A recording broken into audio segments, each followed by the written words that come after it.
Tinanong niyo muna ang Vice Presidente, 2022, anong buwan? Baka naman panong-panong kanyang ama ito. Tandaan po natin, noong 2022, nangangampanya po sila pareho ni Pangulo Marcos Jr. Uniteam sila. May nabanggit po ba siya sa Pangulo patungkol dito? May nabanggit po ba siya sa DND patungkol po dito? Dahil kung alam niya na po ito, malamang ay meron siyang sariling bolang kristal, ay dapat ipinaalam niya kung ito ay verified info nang galing sa kanya. Dapat ipinaalam niya ito agad sa bansa.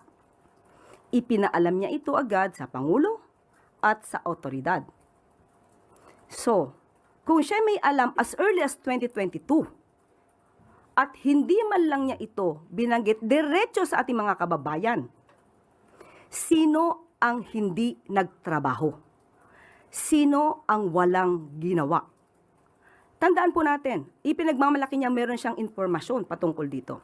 Hindi po ba obligasyon niya bilang Vice Presidente na ito ay ipaalam sa ating otoridad? Para man lang ang ating mga kababayan, katulad na sinasabi niya, ay nakapaghanda. Kung hindi niya to sinabi, definitely, this is a breach of public trust. Meron po tayong tinatawag na non-feasance, mga taong gobyernong hindi nagtatrabaho. Nakita po natin ngayon kung ano mga programa ng Pangulo, kaya maging mapanuri, huwag po kayo maniwala sa fake news na walang ginagawa ang gobyerno. Ang maniniwala lamang dito, malamang, kaya hindi nila nakikita ang trabaho ng Pangulo, ay madalas wala sila sa Pilipinas. Unang putok sa Middle East, sa ating pagkakaalam, wala rito ang Vice Presidente. Nasa ibang bansa. Tinanong niyo muna ang Vice Presidente, 2022, anong buwan? Baka naman panong-panong kanyang ama ito. Tandaan po natin, noong 2022, nangangampanya po sila pareho ni Pangulo Marcos Jr. Uniteam sila. May nabanggit po ba siya sa Pangulo patungkol dito? May nabanggit po ba siya sa DND patungkol po dito?